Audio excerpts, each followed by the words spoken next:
بسم الله الرحمن الرحيم نحمده ونصلي ونسلم على رسوله الكريم أما بعد قال النبي صلى الله عليه وسلم من لزم الاستغفار جعل الله له من كل هم مخرجا ومن كل ضيق فرجا ورزقه من حيث لا يحتسب أو كما قال عليه الصلاة والسلام۔ حضور نبی کریم صلی اللہ علیہ وسلم نے ارشاد فرمایا کہ جو شخص استغفار کو لازم پکڑ لے اللہ اس کے لیے ہر پریشانی میں سے نکلنے کا راستہ بنا دیتے ہیں اور ہر تنگی سے کشادگی اور فراخی عطا فرماتے ہیں اور اس کو وہاں سے رزق دیتے ہیں جہاں سے اس کا گمان بھی نہیں ہوتا۔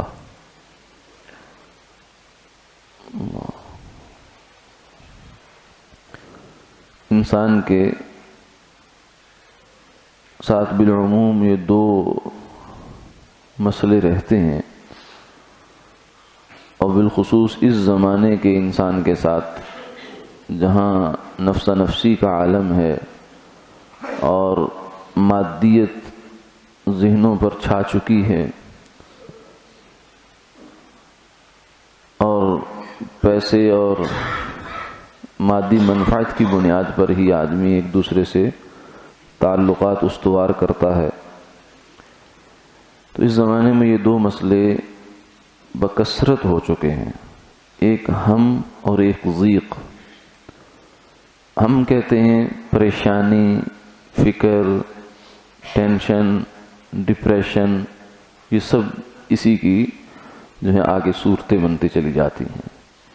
کہ انجانی سی، اندیکھی سی، انسوچی سی پریشانی بعض دفعہ انسان کو لگ جاتی ہے کہ کیا ہوگا، کیا نہیں ہوگا، یہ کیا ہوا، یہ نہیں ہونا چاہیے تھا۔ اس طرح کے اندیشے اس کو گھیر لیتے ہیں، فکریں اس کے اوپر سوار ہو جاتی ہیں اور ضیق مطلب تنگی، ہاتھ کی تنگی بن جاتی ہے، بعض دفعہ دل کی تنگی ہو جاتی ہے اور بعض دفعہ معیشت کی تنگی ہو جاتی ہے اور بعض دفعہ حالات جو معاشرتی ہیں، گھر کے، اڑوس پڑوس کے، رشتہ داروں کے، اس میں تنگی پیدا ہو جاتی ہے۔ تو یہ دو مسئلے فرمایا کہ تمہارے حل ہو سکتے ہیں، لیکن اس کے لیے تمہیں لازم الاستغفار، استغفار کو چمٹنا پڑے گا۔ یہ لازمہ کا مطلب ہے استغفار کے ساتھ چپک جائے، لگ جائے، وابستہ ہو جائے، پھر اس سے ہٹے نہیں، اس کو چھوڑے نہیں۔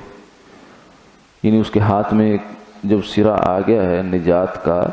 تو اب اس کو جیسے کوئی آدمی کنویں میں ہو یا کہیں دریا میں پانی میں بہہ رہا ہو تو اس کو کوئی بندہ رسی پکڑا دے کہ اس کو پکڑو اور باہر آ جاؤ، تو اب اسے پتہ ہے کہ میری نجات اسی میں ہے، اگر میں اس کو چھوڑوں گا تو دوبارہ میں نیچے جا گروں گا اور پھر مصیبت میں پھنس جاؤں گا۔ تو فرمایا کہ ایسے مصیبتوں سے نکلنے کے لیے استغفار کو لازم پکڑ لو۔ استغفار کا مطلب کیا ہے کہ اللہ سے اپنے گناہوں کی معافی اور بخشش چاہنا، یعنی پہلے تو اپنے آپ کو انسان گناہگار سمجھے اور فرمایا کہ کوئی بندہ ایسا نہیں ہے، الا کلکم خطاؤون، تم سب سے غلطیاں ہوتی ہیں، بڑے ہوں چھوٹے ہوں، سوائے انبیاء علیہ الصلوۃ والسلام کے باقی تمام انسان جو ہیں وہ کوئی معصوم نہیں ہے، ہر ایک سے غلطی ہو سکتی ہے اور ہم سے تو یقیناً ہوتی ہیں، صبح سے شام تک گناہ بھی ہو جاتے ہیں، بڑے بڑے گناہ ہو جاتے ہیں، اللہ کو ناراض کرنے والے کام ہو جاتے ہیں۔ تو فرمایا کہ تم استغفار کرو۔ کیوں؟ اس لیے کہ اللہ کا جو فرشتہ گناہ انسان کے لکھتا ہے، جب آدمی سے کوئی گناہ ہوتا ہے تو اللہ اس کو 3 گھڑیوں تک اس کو فرماتے ہیں کہ رکا رہے، ابھی نہ لکھنا، ابھی نہ لکھنا، ابھی نہ لکھنا، یعنی ابھی اس کو کچے کھاتے میں بھی نہیں لکھنا، پکا تو پکا رہا۔ اس لیے کیوں؟ اس لیے کہ بندہ ہو سکتا ہے استغفار کر لے، توبہ کر لے، اللہ سے معافی مانگ لے،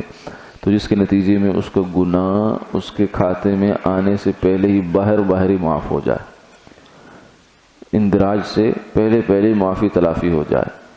تو جب لکھا جائے گا تو پھر تو مسئلہ پیدا ہو جائے گا. یعنی جس کے نامہ اعمال میں گناہ ہیں اور وہ توبہ نہیں کرتا، استغفار نہیں کرتا، تو وہ پھر ہم میں بھی مبتلا ہوگا، ضیق میں بھی مبتلا ہوگا، اور رزق کی تنگی میں بھی مبتلا ہوگا. اس سے نکلنے کا راستہ یہ ہے کہ آدمی اللہ سے گڑ گڑا کر توبہ کرے، کم سے کم دن میں 100 مرتبہ استغفار کی تسبیح بھی پڑھے، لیکن استغفار کی حقیقت کو بھی جان کر پڑھے. استغفار استغفار استغفار استغفار، توبہ توبہ توبہ، یہ صرف لفظ کا کہنا نہ ہو بلکہ دل کا ہو. یعنی میرے سے آج کے دن میں ابھی تک زندگی میں جتنے بھی گناہ ہوئے ہیں، دانستہ نادانستہ، جان بوجھ کر، دیکھے سے اندیکھے سے، یا اللہ میں سب سے معافی چاہتا ہوں، آپ مجھے معاف فرما دیں اور میرا پلہ پاک فرما دیں. میں آئندہ کے لیے ان گناہوں کے نہ کرنے کا عزم رکھتا ہوں. اور پھر اپنی زندگی سے گناہ کو سامنے رکھ کر بچنے کی بھی کوشش کرے. ایسا نہ ہو کہ جس سوراخ سے آج انسان ڈسا گیا، گناہ ہو گیا، کل دوبارہ وہیں چلا جائے. ایسا نہ ہو، ورنہ یہ جو استغفار ہے یہ بھی خدا نخواستہ ایک مذاق بن کر نہ رہ جائے کہ آدمی استغفار بھی کر رہا ہے اور وہی کام بار بار بھی کر رہا ہے. تو تیسری چیز جو اللہ فرماتے ہیں کہ اس کو ملے گا، انعام ملے گا، وَرَزَقَهُ مِنْ حَيْثُ لَا يَحْتَسِبُ، اللہ اس کو وہاں سے روزی دیں گے جہاں اس کا گمان بھی نہیں ہے، چاہے وہ کسی بھی راستے سے دیں. اور رزق جو ہے اس میں صرف پیسہ شامل نہیں ہے، اس میں بہت ساری خوشیاں، آپ کی زندگی کے بہت سارے جو چیزیں ہمیں چاہیے ہوتی ہیں، ڈیمانڈیں ہیں، وہ ساری ان کا پورا ہونا یہ سب رزق ہے. ہم سمجھتے ہیں کہ شاید صرف روپیہ پیسہ جو ہے یہ ملنا رزق ہے، نہیں. اللہ اس کو یہ سب چیزیں وہاں سے دیں گے جہاں وہ سوچتا بھی نہیں تھا، اس کو گمان بھی نہیں جاتا تھا. اللہ تعالیٰ عمل کی توفیق عطا فرمائے.